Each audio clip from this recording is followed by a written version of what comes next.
All right, let's talk about USANA Health Sciences, ticker USNA. The latest Q2 earnings report just dropped, and it sent the stock absolutely flying. So we're going to dig in and figure out what's going on. And look, we're not talking about a little blip here. The stock just exploded, jumping almost 20% in pre-market trading right after the announcement. I mean, a move that massive, it just makes you ask, what in the world just happened? Okay, so the short answer, it all starts with the numbers. The reason the market went wild is that USANA didn't just beat Wall Street's expectations, they completely demolished them. Yeah, revenue was up, beating estimates by almost 5%, which is great, but the real jaw-dropper was adjusted EPS. That's a key profitability number. It came in a whopping 37% higher than anyone predicted. This wasn't just a good quarter, this was an absolute blowout. But, a blowout quarter is just the headline, right? The real story is how they pulled it off. So let's peel back the curtain and see what's really driving these incredible results. And you don't have to take my word for it. The CEO himself, Jim Brown, called this a pivotal quarter. Now, that's some really important language. When a CEO says pivotal, they're not just talking about a good 3 months. They're telling you this is a major turning point, a fundamental shift for the entire company.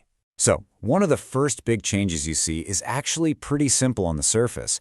They've stopped calling their salespeople associates, and now they're brand partners. And I know, that might sound like just corporate jargon, right? But it's actually a really big deal. It signals a move away from a simple sales job to something more like a modern strategic partnership. And to back up that name change, they've rolled out a whole new compensation plan. The goals here are super clear and pretty powerful. First, help people earn money faster. Second, make the whole thing way simpler to understand. And third, actually reward the stuff that helps the company grow. It's a really smart play to bring in a new wave of entrepreneurs. So, you might be asking, why all these big, urgent changes? Well, this number right here is the reason.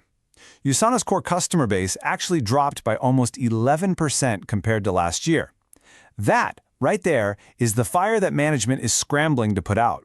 It explains everything about why they're making such an aggressive pivot.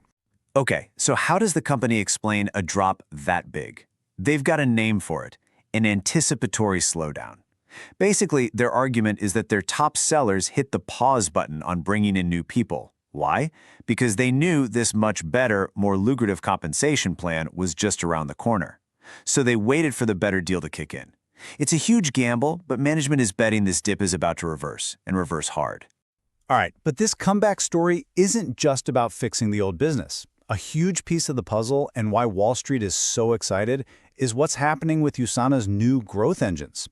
We're talking about some really smart acquisitions. And yeah, their strategy is definitely paying off. RiseBar, delivering double-digit growth. That's fantastic.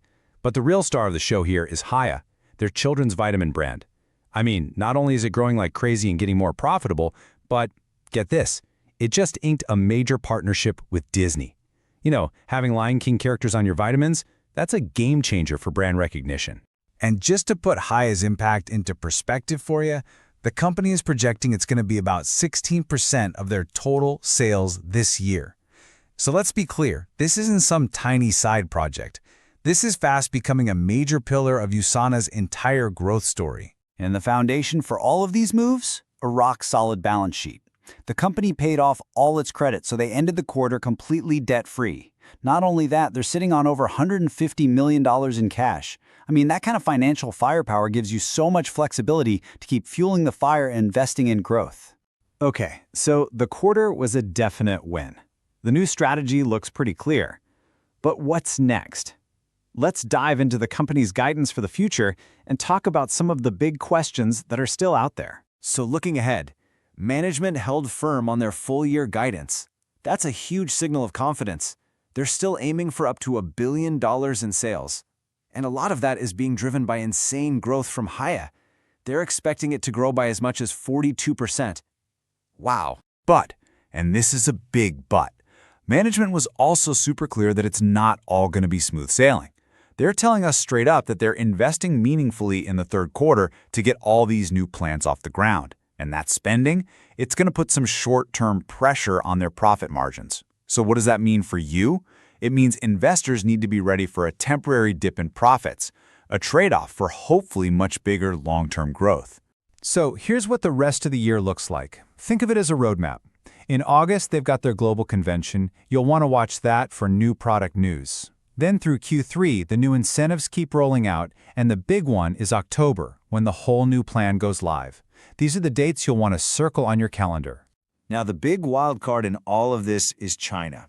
On the surface, things looked great there, but it's a complicated picture. They got this temporary sales bump because people were stocking up before potential new tariffs hit. At the same time, though, management warned that the shaky economic situation in the region is a real long-term risk. So it's a bit of a mixed bag. All right, we've gone through the quarter, we've looked at the strategy, now it's time to make the call.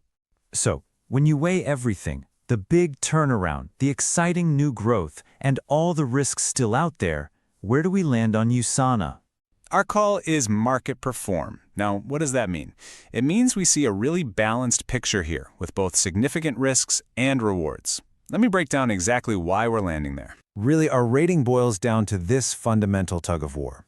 On one side, you've got the bull case, and it's strong. I mean, a massive earnings beat, zero debt, and a new growth engine like Haya. That's exciting. But then you look at the other side. The bear case is just as powerful. Their core business is still shrinking, profits are about to take a hit, and there's a ton of risk in pulling off a turnaround this big.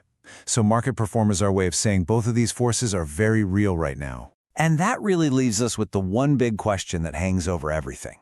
Look, the company is making all the right moves, and the market is cheering them on.